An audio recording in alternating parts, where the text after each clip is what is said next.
Big day today, athlete builder. Got Jeff Saturday here. I'm in the library. He's at home in Georgia. And I was just talking to him beforehand. How do we even get to Jeff Saturday? I'm at the cigar bar years ago, 5 years ago, and I meet Brad Long, who's a chaplain with the Colts. And I tell Brad, I go, hey, my son's going to Ball State. He's going to play football, and I'm looking for a mentor, someone who's all about Jesus, but also about football. And he sends me over to Devon McDonald. They call him Devo. It was another. He works with athletes in action, putting chaplains with sports teams. And I met Devon, and we all been friends since then. He connected me with some other folks at the Colts, and then I saw him a little while back. And I go, hey, Devon, do you have anybody else you want me to have on the show? He goes, hey, would Jeff Saturday be cool? I go, yeah, probably. Yeah, I think so. And Jeff was kind enough to be on the show. And if you don't know Jeff, a little bit about him, from Georgia, played at North Carolina, went on to a awesome NFL career, most of it with the Colts, started in Baltimore, Super Bowl champ, four-time All-Pro, six-time Pro Bowler, one-time passing quarterback, one throw, former head coach for the Colts, in the Colts Ring of Honor, and as described by the talent scouts as during the draft of his rookie year, he was listed as an overachiever. Didn't get drafted when he was an undrafted free agent, went to Baltimore, and didn't last very long, and decided, I'm going to get into the electrical parts business, electrical supplies. Decided that wasn't for him. He goes, I'm able to give football another shot. So, Jeff, thanks for being here today, man. I'm really looking forward to our conversation. Thank you. I'm fired up, man. I tell you, Devo. If anybody knows him, they know this man is he's 7 degrees of separation from everybody. He is an absolute stud for the kingdom, just a soldier, man, and friend. One that I would say mentor.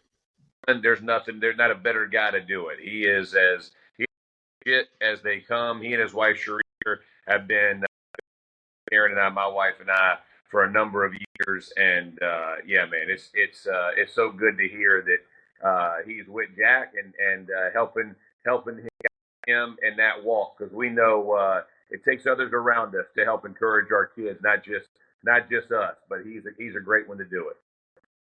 Talks about his journey, played in the NFL for a number of years, and then one day he's still doing well. He's in the league, and he's thinking about ending everything. He's just so despondent. And then he found Jesus, and a guy with the Arizona team connected him.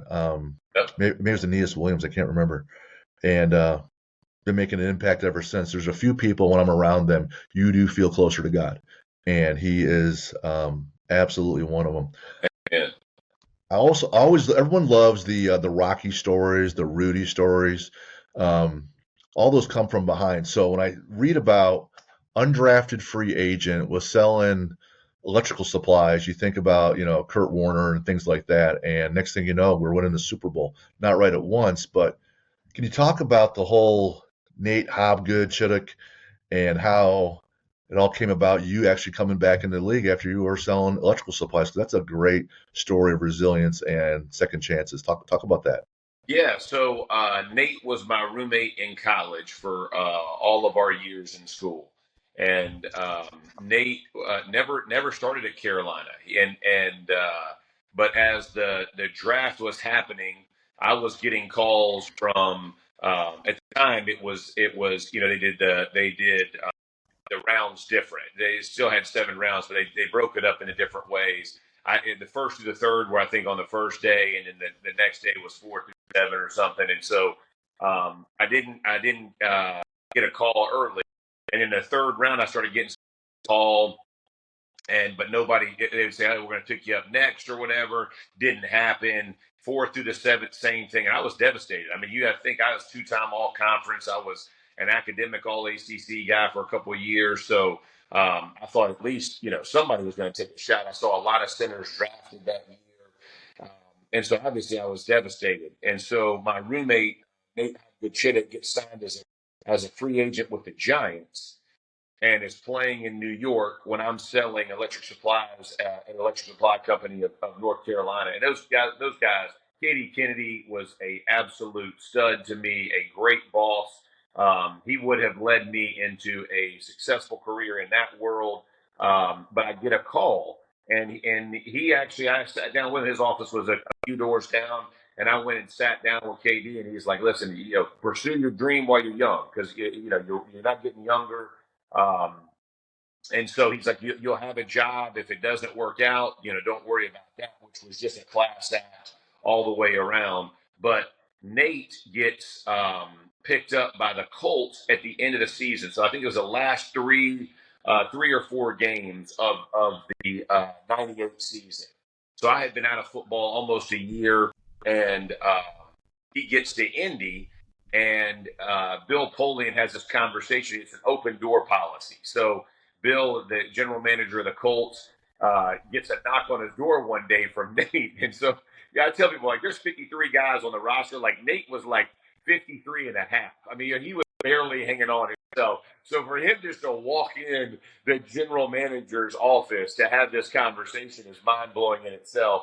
But he told me, he's like, Jeff, I had played in New York, and I was now with the Colts, and you were better than all the centers that I was going against. And so he goes in and basically talks with Bill Polian, and Bill had actually been with the Carolina Panthers when I was at Chapel Hill and had scouted us.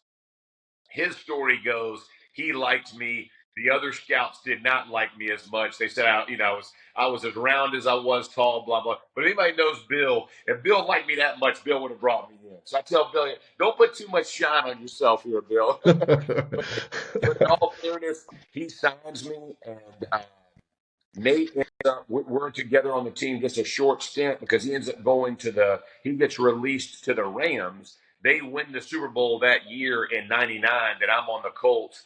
But I tell you, as someone who does, who is blown away by selfless acts, and when I mean selfless, like there's no benefit to Nate to go do this, right? But when people do selfless acts, truly selfless acts, they blow my mind, and he did it, and the rest is history. You said the stats and all that. Unfortunately, we lost Nate a few years ago, and just one of the greatest things that ever happened in my life, all because a guy took a chance. Mm. When I read about that story, he said that before he went into the office, he said a little prayer and says, "I'm nobody, but I know this to be true, so I'm just going to say it." And he did, and he put it out there. And I would say it's even more than a selfless act. It's a detrimental act, and that there's only 53. And even though he wasn't playing your position, they can still only have 53. So if they keep you, someone's got to go. And if he's 53 and a half, that puts him at tremendous risk. And he just seemed compelled to do it anyways. That's man, talk about teammate. I never thought of it that way. That's a great point, Jim. You're exactly right. Yeah, we're all fighting for gigs, right? I mean, it don't matter how long you're being there. So that's an even better way of putting it. I like that. That's for sure. What was it's different in high school than college than pros, but in each spot along the way, there's got to be this, oh shit, I'm in it now. So I'm now a high school player. I'm now a college player. This Mac Brown is legit, Tony Dungy, all this. What was your welcome to college and your welcome to the NFL moments where you're like, this is different. I need to be different? So my going from high school to college was I go to Chapel Hill as a defensive lineman, and Eddie Williamson, who was the offensive line coach, came in and met with me and had watched me play guard in high school and said, "Hey, we got," and they did. Carolina had a stacked defensive line, right? And so they were. When I tell you they were loaded, like Marcus Jones, Rick Terry, Austin Robbins, and I can go through a list and a laundry list of guys who ended up being first round, second round picks throughout the NFL. They were all over there, and Eddie was like, "Hey, if you want to play early and you want to play every snap, you can come to the offensive line. You're a better offensive lineman, in my opinion, than a defensive lineman." And he said, and I would, you're aggressive. You're not scared to speak your mind. I would move you over to center and let you snap it. And I think that would be the best spot for you. And so I met with Eddie, and I decided, look, I'd rather play early than late. And so I moved over and transitioned right away. And I loved the center position. It gave me power to make calls. It gave me a different perspective on the game of how to learn about the game, what's happening behind, kind of behind the scenes. And Eddie was a great to that. And I wrestled in high school. I was a good wrestler, so my physical kind of transition, I redshirted. So I had a whole year to gain weight, put on mass with Jeff Madden, Mad Dog was our strength coach, and he taught me about explosive power and what that looks like and how to be more explosive. So I basically our whole class, in fact, every one of our class redshirted, and that was a class that ended up, I think we finished third or fourth in the country our senior year. A ton of guys went to the NFL, defense, but all because of Matt and Matt trusting that, hey, we'll redshirt, we'll build them up, and again, that was a good transition. I love the center position, and then I'm out of football, like you said, so I'm kind of watching it when I get to the NFL. Howard Mudd thinks I'm a long snapper. Who's the offensive line coach? He didn't even know I was a player. So he used to laugh all the time about, no one even knew what you did. And so they bring me over and they put me at guard. And Mudd just basically looks at me. He's like, hey, I want you to be the most aggressive guy on the field. And they had just drafted Brandon Burlsworth from Arkansas. And so he was going to be a guard, and they wanted me to go over to guard. And Mudd basically just said, "Go jump in this guy's face and make it a street fight, and I want to see what you got." And he told me exactly what he wanted me to do, how he wanted me to look, and I just replicated exactly what he said. He's like, God gave you thumbs to go grab, beep, and so Right. that's what I did, bro. I went dudes and made it a street fight for as long as I could, and he loved it. And it's funny because I played guard my first year, and I played both sides. I start a game because the guy in front of me, Steve McKinney, has an emergency appendectomy, and literally on a Saturday. So he's practiced the whole week for the Eagles. He and I ride together to the airport. He calls me. He's like, "I'm not feeling great. I'm going to stop by the house, grab some clothes." I'm like, "Okay." He calls me. He's like, "Jeff, I'm on the way to the emergency room. I'm about to have surgery." So I'm going to get on the plane, Jim, and Mudd is at the bottom of the stairs because, you walk out on the tarmac and then walk up the stairs to the plane. And he looks at me. He goes, "Hey, you're starting. Don't F it up." And so roommate on the road. So literally from the plane flight to my hotel room, dude, I am sweating. I'm nervous. I'm like, holy crap. Like, I didn't practice all week. You get as a backup, you get like 5 snaps a week. I get nothing. I mean, I play teams, but that's it, So I knew the plays, but I wasn't like ready. I studied, like each and every player that I was going to face, all those kinds of things. So, man, I go to Philly and I jump off sides the very first play because it's a silent count. Perfect. So, but in fairness, I end up balling out, man. And Jim Mora actually gave me a game ball. And I sprung Edrin, I think, for his longest run in his career early in the game. And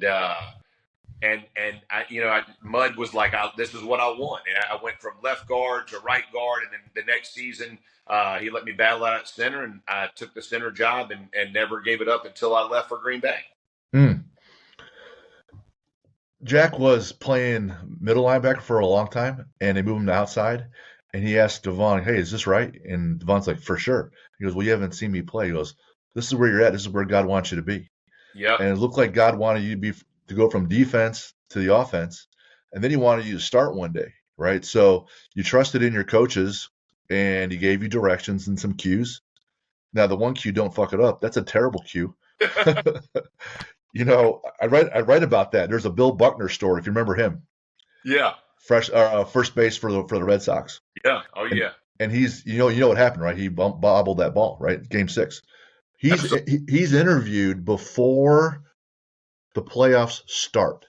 And the Red Sox are favored for the whole run. And he goes, "Hey, man, Bill, what do you think?" He goes, "Man, well, the dream is to win the World Series." Of course, the nightmare, he says, is that it's late in the series and you bobble a ball and you cost yourself a game in the series. He said that out loud with an ESPN interview. So it's already in his psyche. So when you tell a kid who's going up to the plate, don't strike out, don't strike out, he's gonna strike out. So it's saying, hey, don't fuck up. Well, here we are. That's the worst. But then balling out, man, that's just turning it around. You wrote that you like the physicality of football, and there's no less physicality than when you're playing on the line. But that center position, that's a more of a thinking man's position as well as the physicality. Talk about how that transition, because like on defense, it's see ball, get ball a lot of times, or set the edge, things like that. But on offense, there's a lot more going on to them, especially the center. So talk about having to learn and film study, and you talk about knowing the other team's teammates or the opponents and stuff. Talk about all the actual brain power going into that position. Yeah, so that started in Chapel Hill with Eddie Williamson, and he wanted to give me calls. So we would either slide protect or man protect based on what we looked at. So like a right or a west, which were the two couple calls, right? And how I learned is I screwed it up, and we played the Tigers my freshman year, and it's again I'm playing as a freshman now, and I'm rotating with a starting gig and calling slide protection. And I didn't realize that by doing that, I was keeping a running back in. I just thought it affected the line, right? Because I was so kind of young to the game that I didn't realize, oh, well, I'm keeping Leon Johnson and Curtis Johnson in the backfield as opposed to letting them get out into the routes. And so it's a stronger protection, but it makes the reads much more difficult. And so um, Eddie, who does not yet off had no bro, just tripping me like, what are you seeing? I'm like, well, he's all set this way. I see the will linebacker over here. Long story short, I learned in a hurry that you should know what everybody's job is.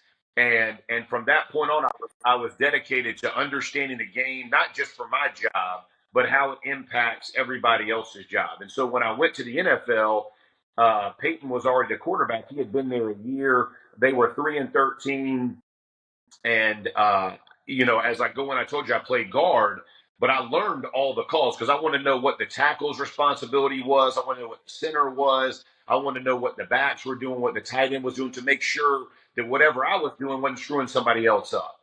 And so when Mud told me, "Hey, we're going to put you back at center. This is your position." First of all, you love to talk and you love to tell everybody else what to do. So and you like the noise. And so I did. I love that about the position that, I would look at safety tilt or where linebackers were plus or minus over, or the way that alignment's set up for blitzes to be effective, and the tells. And then when you get to work with Peyton Manning, who is probably the most intellectual football player, maybe of all time, but definitely that I ever played with, understanding defenses, understanding where things should be, how they have to end up working together, and never being afraid to ask why. I remember Peyton told me, he and I were problem solvers. We're on the field problem solvers, right? And I said, he would argue a lot with Howard and Tom Moore about protections, and not in a negative way, but like making sure, trying to understand why. And I remember Howard one time says, "You don't need to know why. Just this is how we're going to block it." And he goes, "No, I'm going to know why." And I remember he told me later on, he was like, "That's what they told Archie." And Archie would get freaking smoked, right? He's like, "Oh, no, it's picked up. Don't worry about it." He's like, "No, I am going to worry about it." And he said, "We all should worry about it, right?" And so that was kind of our mindset, is we were going to be the ones that crossed that white line. You can coach us all you want, but at the end of the day, we want to know why, and we want to know how to fix a problem, because you ain't out there. And so that was our mentality. And Peyton and I worked together extremely well. We would get together on Tuesday nights, Wednesday nights, and Thursday nights about blitz pickup, about run game fits, all the different things that we saw. And that's probably why I love the game as much as I do to this day, because it comes alive. It's not just I'm blocking the guy in front of me. It becomes much more about how all the puzzle pieces together. And I think that's a great lesson in life, right? Is that the O-line is a team within a team, but every position kind of feels like that. So understand where they all have to be and what their problems are, make you a great teammate. Lots of life lessons there. I don't know if this is the correct assessment or not, but what I tell people is that if you know your position perfectly, you're only halfway there. And then if you know all those on, in your unit, then you're 60%. Everyone on your offense or defense, then you're only at 70. 80% is your other team's offense or defense. Then there's to get to 90% knowledge, expertise, you got to know everybody in your conference. And then 100% knowledge is all the teams that you play against.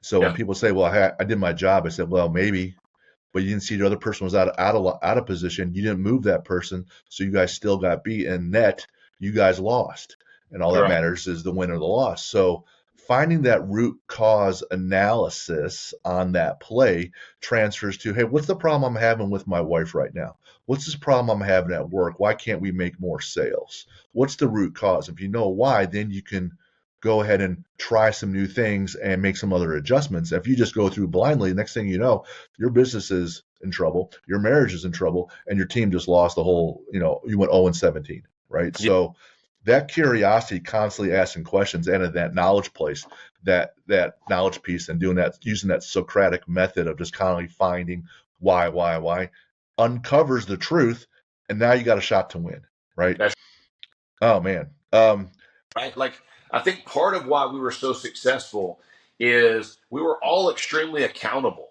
and understood, right? Like, we're all going to screw it up at some point, but like understanding why did we screw it up? We would ask each other at the time, hey, what was your thought process here? Or what was your worry? Or what were you looking at?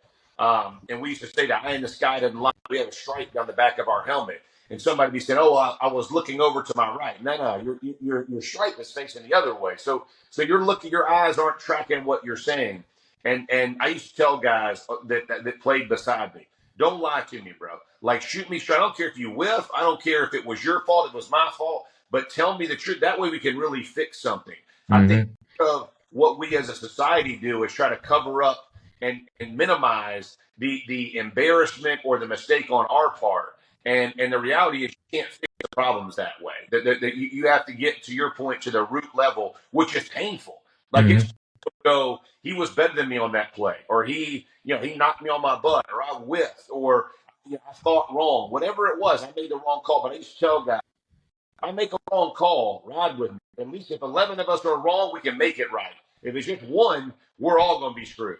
And so we would have that mentality, but accountability, and just trust that you're all going to have that level of ownership. It translates to success on the field, and it's why teams that you see, it's not about talent. It's that little, that's the line, right? To make good teams great and great teams champions is, it's those little minute points that people own, and they own it for themselves. They don't put it on a coach. They don't put it on somebody else. They own it. That takes you to the next level.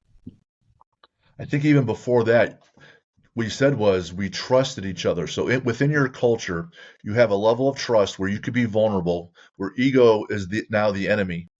You're not trying to just protect yourself. You're thinking about the entire unit, the entire team, and the results. So with that trust, you can say, I messed up here, because you're not going to get just crucified for one play. Because you going into the season, you're going to say, hey, man, if you're 97% efficiency, there's still 3% mistakes, That's right? right. So let's just acknowledge that, and then constantly having that feedback loop where if you can trust, you can then evolve and push. And the cultures that have that, they then keep looking for those nuances to elevate.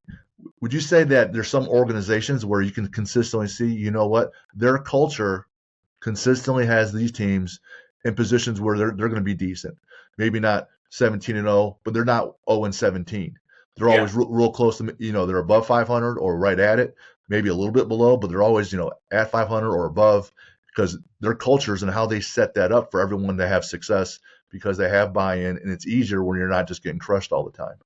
100%. Yeah. I mean, I can tell, usually I can tell how teams are going to be in the preseason, about 4 or 5 games into the regular season. You can really begin to see what they're going to look like what pieces and parts are really there. How good can they really be? Can they really make? And you'll get an occasional outlier, right? Like in anything, right? There's always a chance for, kind of an outlying situation that works itself. But the truth is, you can see based on culture why certain teams stay as successful as they are while others struggle or get kind of stuck in mediocrity.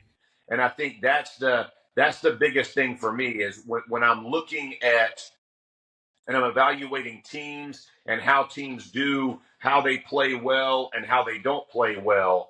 You can hear it, right? Do all the things that the head coach is saying or the coordinator saying, does that all correlate with what these players are saying? And if it doesn't, you might get a couple wins here and there. It ain't gonna work, man. I don't care how good you think you are, how talented you think your team is. Everybody thinks they got talent.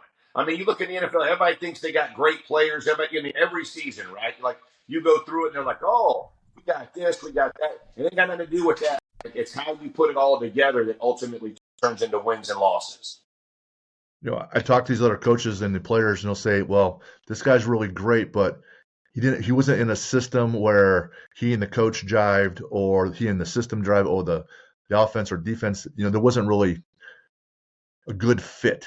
And that happens at companies. Some companies want a lot of yes men. Some other companies want a lot of good sales guys. So part of it is having that fit. And if, like you said, from the culture on down, from the top on down, if it's not a good fit, right or wrong, this is going to go nowhere. When you Yeah, say you're meeting with Peyton Tuesday, Wednesday, Thursday night, that's on top of normal practice times, right? And there's a lot of there's stress, right? There's stress. There's physical stress. There's emotional stress. There's family stress, right? There's performance. There's money. All these stresses on the line. How do you guys keep things light in the locker room? Because enjoyment's one of our core values. Like you have to love this a little bit. You have to love getting your ass beat a little bit, right? yeah. But how do you keep things light during the game or in practice or when it's hot as shit outside, or when you're playing a place like I'm from Cleveland and it's cold as shit outside? Like, how do you guys keep things light? Because you got to have that release and you can't just be going out getting drunk Monday through Friday, No, so how do you guys do that? no, it's a great question. So I thought Bill actually did a great job of putting it together. And it was funny, even Jim Moore, I had Dungy, and I had Caldwell all in. And it was funny because we were what they call team led. We were player led teams. We weren't coach led teams. And so I tell people all the time that the coach sets the players create culture. And those players within the vision of the coach, it can't compete with what the vision is with the head coach.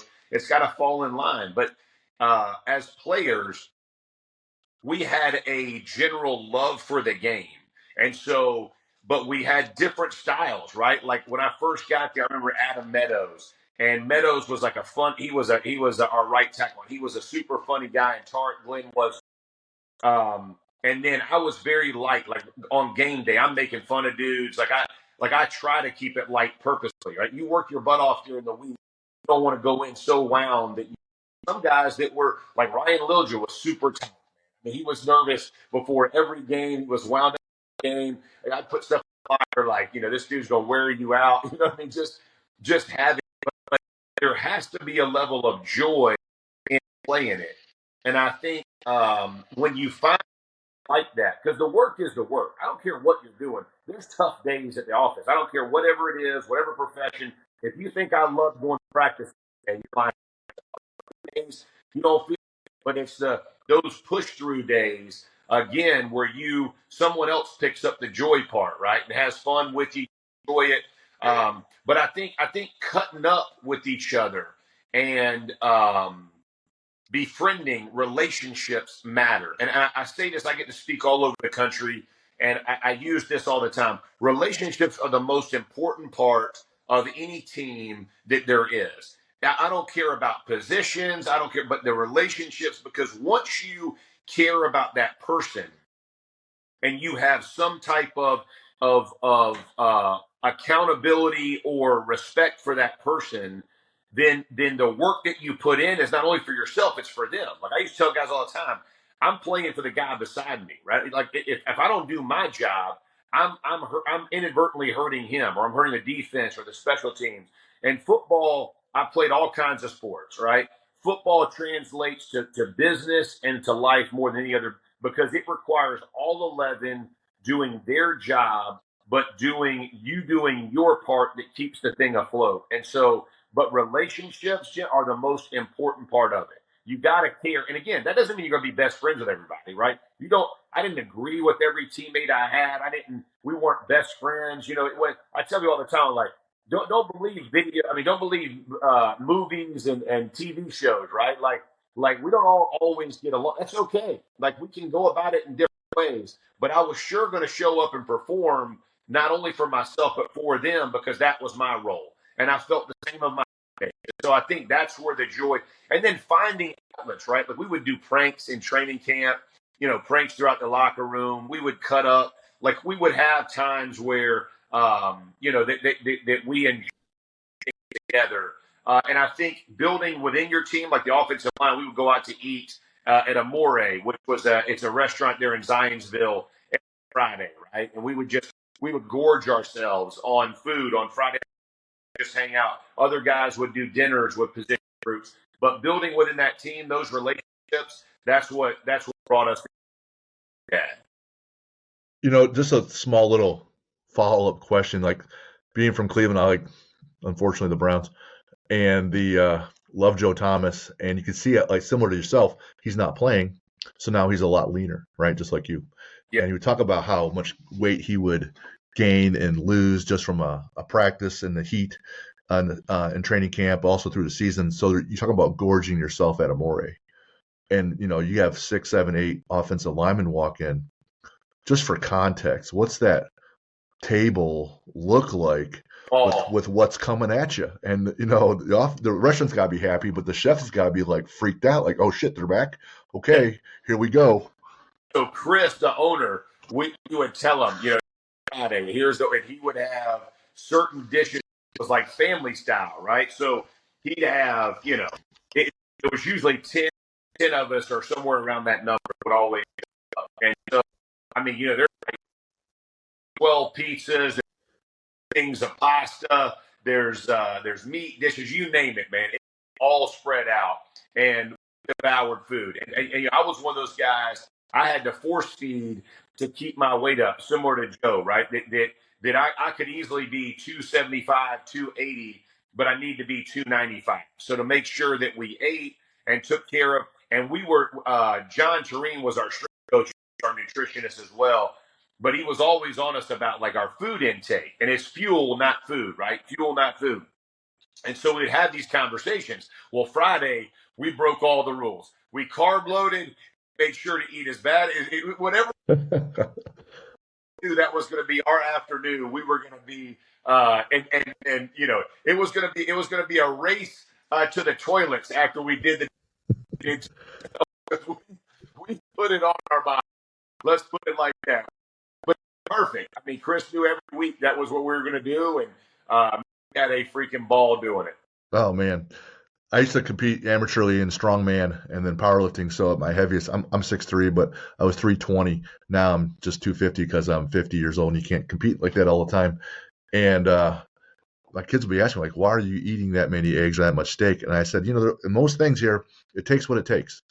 And for what I'm trying to do, it's going to take this kind of mass to move other kinds of mass, and force is mass times acceleration. So I need to be able to apply force. And when you're in the football world, you're trying to apply force while you're running and burning calories. So, when they say, well, I'm naturally at 200 pounds, I'm like, well, that's fine, but you're not a linebacker at 200 pounds. That's fine, but this is what it is, and you're going to get crushed. And so it takes what it takes. And I say that all the time because you pointed out it took the extra film study to get to where you want to be comfortable knowing all the positions on the team. It took the extra food to be where you want to be, even though your natural body weight was less. It took the culture of being accountable and being vulnerable with your teammates and the coaches. Talk about some players on the other side of the ball, on other teams, that you're like, oh shit, this is going to be a rough day today. I need to be ready to go. Or, oh shit, this guy's an asshole. I better be ready to go. You don't necessarily need to say names about the asshole unless you want to. I don't give a shit. But, what's coming at you, right? And not everyone is the same kind of person, good or bad. So you're like, hey, I know what's coming up this week, and this guy's really good. You're going against Ray Lewis, and he's really good. You Yeah. know, So each week, you kind of have your matchup of the week right in your head. So guys like Vince Wilfork, who played for the Patriots for a number of years, was a freaking tank, right? Ted Washington, who was 6'5", 370, just a mammoth. Pat Williams was there in Buffalo for a while, and then he moved on. But Zach Thomas at linebacker. You said Ray Lewis was at linebacker. Like, I face these dudes week in and week out, right? And under like Marcus Stroud down in Jacksonville. Oh, John, I can't think of John's last name. He was from Tennessee. And he was a big 6'8" monster of a human being. But we had matchups. Albert Hainsworth was in our division. So we had so many good players that we would face. And just knowing what it required of the week and understanding, like, when you're going against a blue collar guy who was going to have his face, 6 inches off the ground, he's bulling through you and he's just a man child, or you're going to play an guy who's going to jump swim you and try to hit backside gaps and try to make plays. But going through each and every one of those. But the I played. I'll tell you funny, when I played John Randall I was a rookie, and John was at the end of his career. And our defensive line coach had coached him. He was actually who inducted him to the Hall of Fame, John Tierling. And so I prepped for him all week, and I was getting ready. And I see him, and he had another guy named Chris, I think it was Hogan, was on the other side of John Randall. But they had like the face paint. And I remember John, man, he is cussing me from the first snap to the end of the game, just ripping. I think he had looked like at my wife's name and my parents, saying everything, right? And about 3/4 in the game, we're winning the game, but it's a tight one or something. I remember I looked over and I was like, John, bro, I was like, you need Jesus, dog. You got issues. And he's dying laughing. The referee starts dying laughing. I'm in your head. I was like, you in my head, dude. Who played amped like that, and you had guys who never said a word, and it didn't matter. It was whatever got them. But I loved dudes who I like to talk to. So we'd have conversations going back and forth throughout games, and I can do it either way. I can be quiet, I can be loud. We can do whatever you want. But those are the fun. Like I'll be honest with you, I don't remember the scores. I don't remember every play of games. I remember things like that. Like I remember bus rides. I remember different moments in games where you cutting up with the guy. I remember Chester McLaughlin, who was one of the best players I ever played against, and he's now passed as well. But he was in Denver, and Peyton and I had a mix-up on the snap count, and the ball fell, and it was like 6 inches of snow. It was the one that Vanderjack kicked like 250-yarders in a blizzard. But we're both under the pile, and big Chester McLaughlin, who's about 400 pounds, lays on us, and his belly's like in our mask. And so our snap count, and when I speak throughout the country, it was 1 and 2. But it was truly it was another way you could say 1 or 2 using male genitalia. Right. So we're under the pile saying it was on balls. It was on his belly stopping both of the things. So it's moments like that you look back and you go, man, like those were the times, man. We had a freaking ball, right? It didn't wait. We worked out. We won. But on the plane ride back, there was some cut up about things like that. Mm. I love that. It's that camaraderie, those moments. The same thing that when people go through boot camp, or maybe your pledge to fraternity or whatever. But I'm watching Tiger Woods and I'm listening to Tiger Woods, and he would wear red on Sundays as just a little reminder that he's Tiger Woods. And one of the ways he would work to intimidate other golfers, they'd tee off and one ball went further, and they might be on the same line, but Tiger doesn't even stop to look at the first ball to see if it's his or not. He just walks past it, and he goes, there's no way you're out driving me. He just keeps on walking. I know I always hit it further than you, whatever. So there's these things that people do, these little nuances to try to intimidate, like a guy's cussing you out, like Alvin Mack from the program. What are things that people do to like apply pressure And then mindset wise, how do you and others handle pressure? Yeah. Because preseason game is an AFC championship game. Like contract game and then the year is different, right? You're trying to make the squad, right? There's pressure that's elevated sometimes. Um, talk about how people apply pressure and how athletes can have some processes or habits to handle it. Yeah, so that's actually a great question. It was one of those things when I did a little interim coach thing for the Colts. I tried to implement, and it was because they hadn't done it at that point or whatever. But um, we would always make practice the hardest it could be. So when they would draw up defenses for the plays that we were scripting for the week going into the game, we wanted some odd looks thrown in. So what we would ask the coach, hey, throw us in a bear front or throw us in an under bear or an over bear, throw us in, a different look, give us a 5-man walk down, like, we called it a 5-0 look, or give us the two linebackers plus up in the A gaps and then bailing, and sometimes they're blitzing, but make it hard where we have to sort it out and figure it out in practice so we're not surprised in games. And I tell people all the time, I think like we had great look teams, very great look for a game. Robert Mathis, Dwight Freeney, like we would give each other looks to make it hard. But it did get to the game that we all understood what was really going to happen. Peyton wanted the toughest coverage on the back end. The easy stuff will take care of itself. But we wanted to know, okay, if something does happen, what would be, we would often ask the defense coordinator, if you had to stop this, what would you do differently than this team is doing? And then we put some in, we put them in some. And part of that is understanding practice doesn't have to be perfect. Practice is exactly that word. You're practicing it so that you can meet perfection when it really matters. But you have to practice things you're not going to be successful at. And being okay going back. I mean, we had some days that were freaking ugly. I mean, practice was ugly. And you go back and you'd be like, oh, we're about to get boat raced. This team is going to beat the brakes off of us.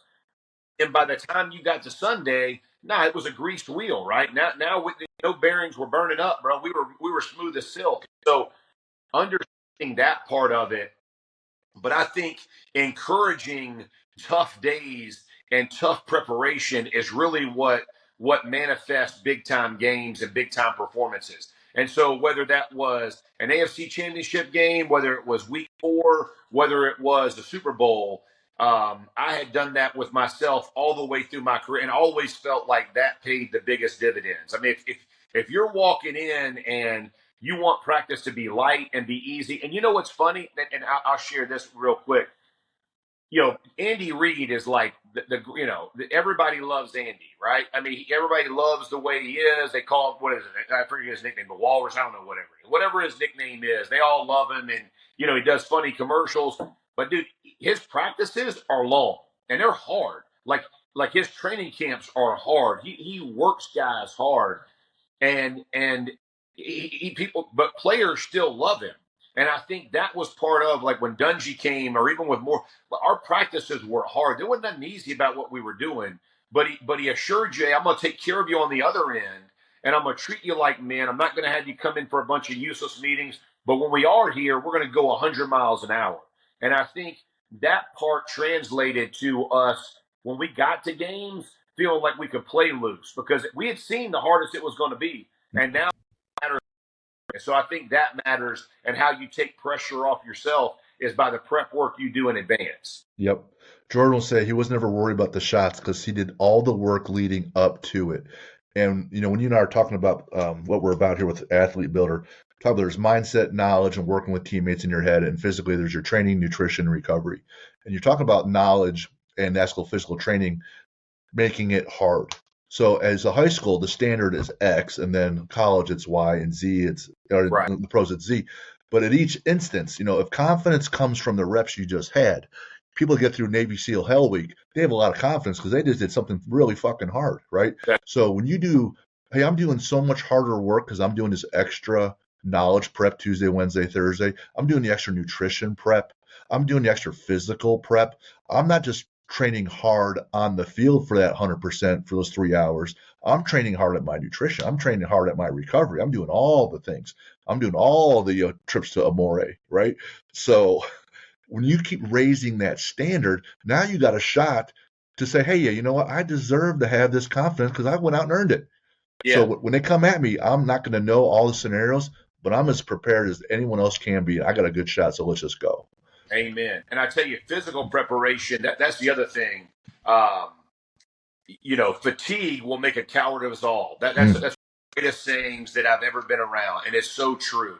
And I remember when I would train, I'd start training in March, and a lot of times we played into February or close, right? Like we were on good teams. And so, we had a lot of playoff games. We had all those. I would tell guys, I would start like long distance running in March and April, right? And at 300 pounds, you're doing 3 mile runs, and you have times and until you basically work it down as the season goes. But I can tell you this, like I used to say, you ain't gonna outwork me. Like I'm not. I can tell you this: when it comes game day, I won't be the one tapping. You might get the best of me. You might be stronger. You might be better. But from a work perspective, I will not be quit. That will not happen. So whatever I got to dial up to make me feel like I want to quit when that's where I got to go. And I used to tell guys all the time because they're always trying to replace you, right? College the same way. Let me tell you, man. I used to tell guys, I got 3 kids. If you think I'm giving you my job, you've lost your mind. You better come take it because it ain't gonna be given away. And it's the fact, right? It's the mindset of preparing and making it as difficult on yourself handle, wanting to quit, breaking yourself, maybe not being successful. Like I said, there were days you walk the field going, God, I got my butt whipped today. But by God, I had this guy, Brandon Hicks, who was on the scout team for us. He and I are still buddies. I used to call him dog legs because he could in all kinds of different ways, bro, and just pop back and play. But I try not to cuss, right? I'm a Christian, so I try not to cuss. And he would make me cuss in practice. So I kind of apologize to Hicks. I'd be like, B. Hicks, I'm sorry. He would always laugh. I was like, testimony every day, But by God, when it was Sundays, these dudes are easy. I was like, I can get these guys. Like this is not because mindset wasn't as sharp and my body wasn't physically ready on a Wednesday as it was going to be on a Sunday. But if he pushed me past my point, he knew he could get more out of me. And it takes guys like that, right? Of the guys you're going against forcing you to do more than you might want to at that moment.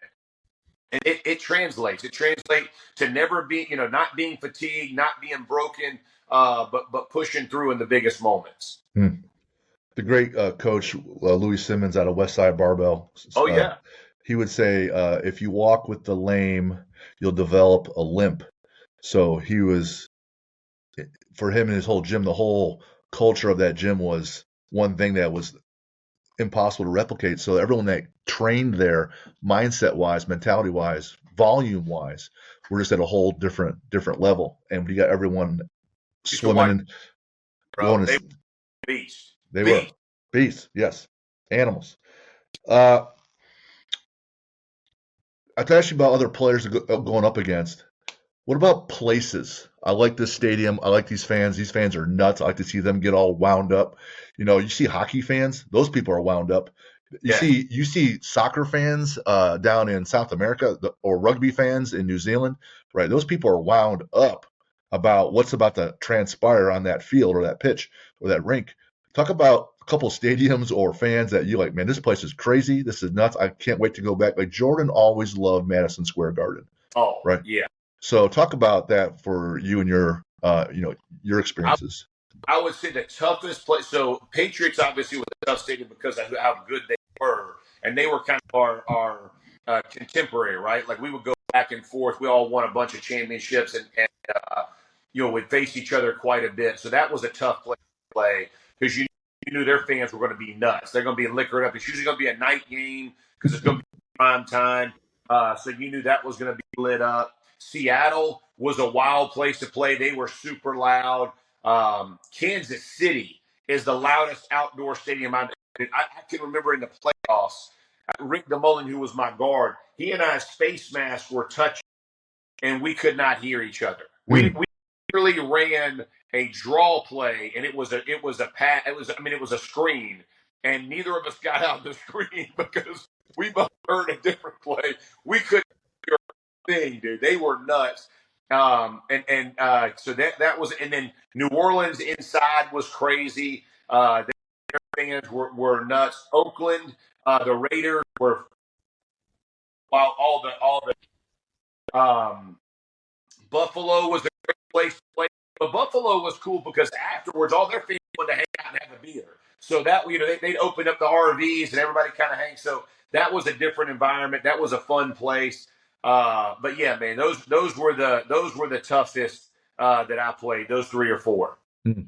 I've been to Buffalo once. Cleveland was playing there, and it was all snow and ice, and like the fans are all singing all game long about coming to Buffalo, and I like to party, but that place was, those guys were getting, it wasn't even cool, great snow. It was more sleet and rain. It was that just crap, Oh and yeah, they were just, the more it got worse, the happier they got. Like yes sir. they could not believe it. It was absolutely fun, and then Jim Kelly would have people over at his house all the time after games, and it was just a huge party. You, Um, the coldest place I ever played. You said about Cleveland. The coldest I ever played was when Cleveland reopened, and it was on the water right there, mhm. and I think it was late October or late November. I can't remember, but there was a lake a lake issue, and so the snow and ice was coming over the lake, over the stadium, and just dumping onto us, and it was sideways. And when I tell you, it was blinding. And this is before they had heated benches, so Mm. we had, those aluminum benches that you would sit on, bro. And when I tell you, that was my cleats wouldn't go in the ground because the ground was so frozen. I think it was like 12-9. It was an awful game. I a hand in between two face masks. I was like, people, the dog pound was out in effect. That was another one that was the coldest. That was the coldest I ever was in a game. Because to your point, it wasn't just the snow. Because I played in 3 feet of snow in Buffalo. I played out in Denver. But this was like that rain, sleet, blowing like 40 or over the stadium down in your face. Oh, how people go sit through a game. I'm watching that on TV. Ain't no way I'm sitting in the stands. But people love it. A lot of alcohol involved for all those fans. I've been there, me included. A little trivia, and I know they're planning to redo the stadium somewhere else. When they built the current one, there's 4 corners of this oval of the end zone, or in the 2 different end zones, and 3 of them have openings. And it was by design so that extra air comes whipping through that stadium off the lake. It actually makes it colder. It creates a little bit of a draft, so it Yeah. makes it shittier. And Oh, so they whoever engineered it knew what they were doing because it's freaking miserable. miserable. Yep. Uh, you know, it's different. You're almost my age. I'm 50, and when you were playing sports, it wasn't the same as it is now. Travel sports is a growing huge thing. It's a whole different industry. So if you had some advice for middle school, or not really like it's the parents and then there's the athletes, and then there's high school, the parents and the athletes, and college, like just because you're playing 4 sports, soccer, wrestling, right? Not just football. Whereas I got kids that I train, they're playing softball 9 months out of 12, and they're 10 years old, 11, and I keep coming at them saying, here is a better formula. And I keep getting told I'm crazy. And maybe I probably am. But you have advice for these parents and these athletes of like, hey, you want to build them mentally and physically. Here's a couple tips. All right, so this is going to get because I coached high school football for a while and loved it. I love that age group. I think make the most impact at that age group, and I still love all those kids are now getting married, which is unbelievable. They call me, they got kids, and I still have them as a 15 to 18-year-old in my brain, right? And so we have these conversations, but here's the thing: all the travel money that you're spending that you think, but so that your kid can get a scholarship somewhere. If you save that money, you can put them through college. Rest assured, bro, you spending some jack on these kids. That's one. So don't come at me as I got to have a scholarship nonsense because that stuff to me is part of scholarship athletes are genetics. And unfortunately, you don't control that. The good Lord does. And so I tell you all the time, I have, I was, 6'2.5", 6'3" and some change, or maybe 6'2" and some change, 6'3", whatever it is. I had a mean disposition and I was very athletic, right? My parents didn't like, you're going to go play football. I loved football. So I trained hard. I wanted to do it. I want to do all those things. But I will say this, I was a better football player because I was a great wrestler. I understood and played baseball. I was a good baseball player. I was a good soccer player, so I worked my footwork. I did all of those things, and I could take something from all of those sports and apply it, right? I apply leverage principles from wrestling to football. I understood angles because of soccer that I could go when I played defense in football. I understood what angle I need to go to part at. All of those things, whether it's basketball, whether they all contribute to hand-eye coordination some other way. It is God love you, and I love sport. I love all those things, but we have gotten out of control on everybody spending selling their soul, and then these kids that play sport by the time they're 15 or they're having freaking surgery, whatever all this craziness is, man. And like even the 7-on-7 stuff now with football, these kids, first of all, they're not getting taught great habits because football ain't played 7-on-7. You got guys trying to hit the quarterback, which changes everything. But on top of you're just fatiguing your body. Like, go do something else. Take time and go do something else. Because at the end of it, it's going to end for all of us at one point. Some earlier than others. But man, enjoy what you're doing. This is what I told my opening meeting. I want your kid to want to come back and play next fall. That's what I care about, right? Like, I want to make him the best football player I can make him. But at the end of the day, I can't make them. That's what God love you. I'll train him. I'll work him as hard as you can. But understand what you're asking of this kid. If you make them hate it, they're going to ultimately quit. I want guys to hate doing what they're doing. I want them to love it. We try to have fun practicing. I'd take them places after games, varsities or whatever it was, little food places here in Atlanta, and we'd cut up, man, and we'd have a good time. And I wish more amateur sport were based on that because it's really about lessons and about teamwork and about learning who you are as a person much more than the end goal. Turn out to go be a pro, God love you. But it was probably in your genes much more than it was in your pee-wee or high school coach. I'm just being. Yeah. Yes. The science behind that is that neurologically, you play multiple sports, you develop different parts of your brain, so now you're going to be better. You talk about hand-eye coordination or the angles. That's how it manifests physically. It's still 7% of kids play college and 2% play D1, no matter how you cut it up. So I tell, if you love it, then you're going to do all the crap that you don't want to do. You're going to go to bed on time. You're not going to be out drinking. You're going to do extra lifting so you're stronger and faster. If you don't love it, you really don't have a shot because those 6 things, mindset, knowledge, and teammates, training, nutrition, recovery, if you don't, however you're great in a couple of those things, you said you're athletic, you're intelligent, so your knowledge, that's how you have your competitive advantage. That's a business term, right? Those are your competitive advantages. That's how you're smashing people. Your weak links, your limiting factors that's holding you back, maybe you're not that good at recovery and you're not doing your mobility work. Well, that's how you get hurt and that's how you lose, right? So I tell these kids, you have to maximize those 6 things. And if you don't love it, you're not going to want to maximize it. That leaves all those that are gifted that don't really have to work that hard. Those kids are going to make it because they don't have to work that hard. They're already going to be there. If you want to make it and be there, you have to love it because I'm going to make you do a whole bunch of shit that no one wants to do at age 15, at age 17. And without doing that, you're not going to get there. But if you love it, you got a shot. Either way, football in the NFL is not a career, it's an experience, they say. Average lifespan is 3 years or less. So even if you're there, you make good money for 3 years, it's still just an experience. You're 25 years old, see you later. You got another 50 years of your life to go.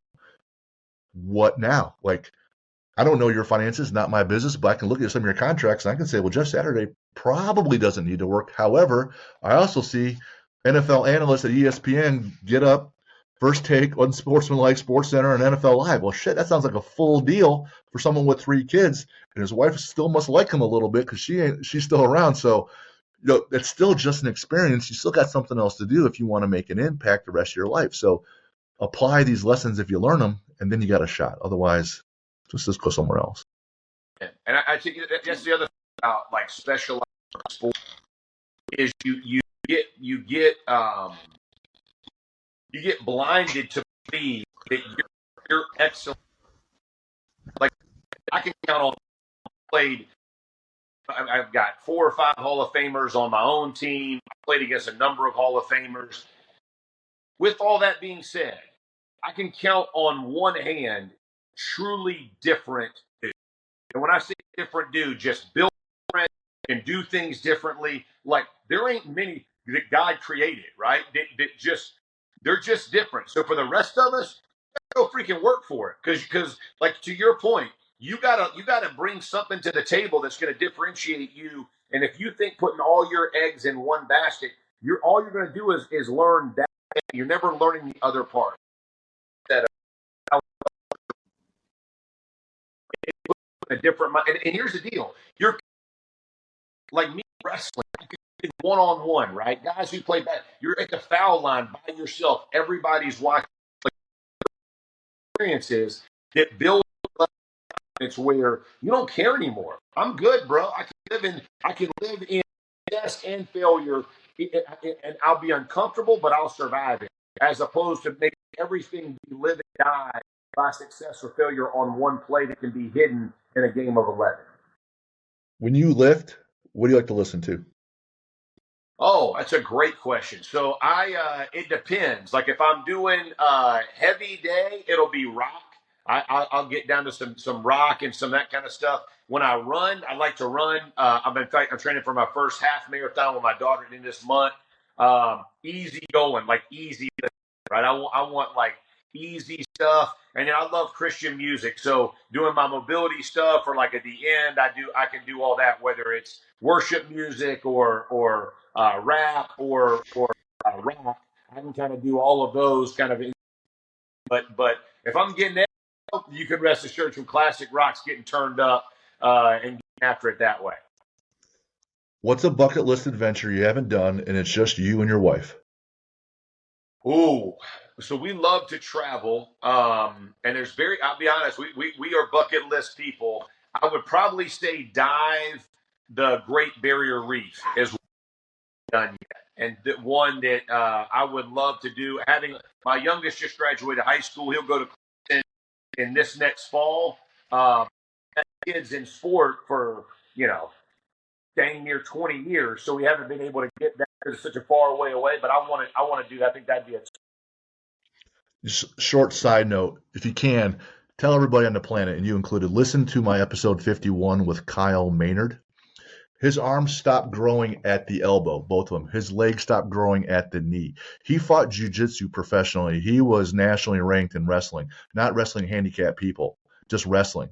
No arms, no legs past the joints. And he dove at the Great Barrier Reef with one of my other guests, Jeff Gum, a Navy SEAL, and he's coming back up. And part of him, he gets stuck on a reef and he can't get out, and he's going to die. And Jeff free dives down there and saves him and pulls him back up. The same guy, Kyle Maynard, he won an ESPY. ESPN's out a documentary. No Excuses is his book. He speaks internationally, and he climbed Mount Kilimanjaro, 19,000 feet. You've done a bear crawl before. He did the whole damn thing in a bear crawl, right? But I've seen a lot of his stuff. It's almost, but I've seen a lot of. What's favorite sports movie? Oh man, that's a tough one, dude. I mean, like I love For Love of the Game with Costner. I loved Hoosiers. I thought that was a great one. I'm trying to think if there's any good football. The program would probably be the best football because that was right when I was going to college. So we were all meatheads, you know what I mean? So that starting defense, place at the table, Latimer. So yeah, man. I mean, I think all of those would be probably the top ones. Gotcha. You got a favorite book? Oh, I'm a big reader. So I would tell you, I read the Bible every day. That's my favorite book. I read it every day, and that's not just brings me a level of peace that I can't explain. So I read some portion of the Bible every day. But I love like James Patterson, Obi. I when I travel, so I love those style books. I love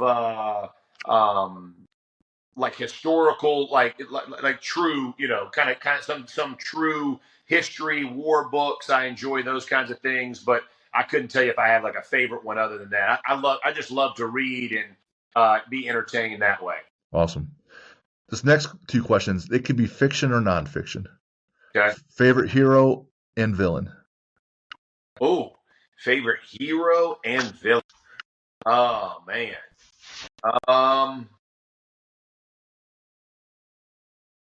say my mom, probably my hero. She was a single mom for a while, raising my sister and I, and just the way. And she is a godly woman who helped lead me to Christ, and has that impact throughout has been monumental. So that's a real one. She's a 4:30, 5 a.m. on her knees praying in the living room, like true warrior, right? Mm-hmm. And so that's heroic in my mind. And then villain, that's a great one. I'm trying to think of my favorite villain. Probably Lex Luthor, like Superman back in the day. Gene Hackman, like what a great he was a great villain. And then the Penguin. I think it was Danny DeVito. Wasn't Danny DeVito Yep. Penguin? I love those two villains in movies. I enjoyed. I thought both of those were solid. I usually vote Hannibal Lecter as a that, villain. A lot of people like the Joker with Heath Ledger. I get a bunch of Darth Vaders. You got a favorite lift? Favorite lift? I love the bench. I'm a Okay. big. I was good at the bench. I did 525 was the most ever, but that was a I love the bench. I'm built for it. You know what I mean? So, and it doesn't hurt nearly as much as clean and squats. Yeah. How about a quote? Quote, and that's a big quote guy. I mean, Right. I think fatigue makes cowards of us all is a great one for prep, but I don't have I just that I just rely on constantly. Where can people find you if they were looking other than ESPN? Twitter, I'm on or X, whatever it's called now. I'm at Saturday Jeff, and then I'm on Instagram, and I'm gonna sound terrible. I think it's Jeff Saturday 63. So, but that's Otherwise, they're gonna find me traveling or on some piece of water somewhere, lake, ocean, something, doing something in water, or a farm. Or a farm. Those are the places I'll be. Beautiful. Jeff's just a good old boy from the South that worked really hard and had a lot of ups and downs along the way, and a lot of people are better for it. Jeff, we're better for it for having you on the show today. We learned a lot and thrilled to funnel all this information out to other folks, helping make an impact and get them better. And it was a gift having you on today. Jeff, thanks so much. For those that want to reach out, info@athlete-builder.com. Remember, books are up and running. The book is how you if you want to do it yourself, if you don't want to work with me, but you want to do it yourself, use the book. And how do you do that? The accountability piece is all in that planner. It's a 3-month planner, tracking your habits and getting you better, doing all the assessments on all 6 of those things. So, Jeff, great having you. Hope we can cross paths again down the road. I'll definitely get a hold of Devon and thank him again, but really appreciate the gift of having you on today. Sounds great, Jim. Appreciate you, brother. Had a blast, man. All right. Have a good one.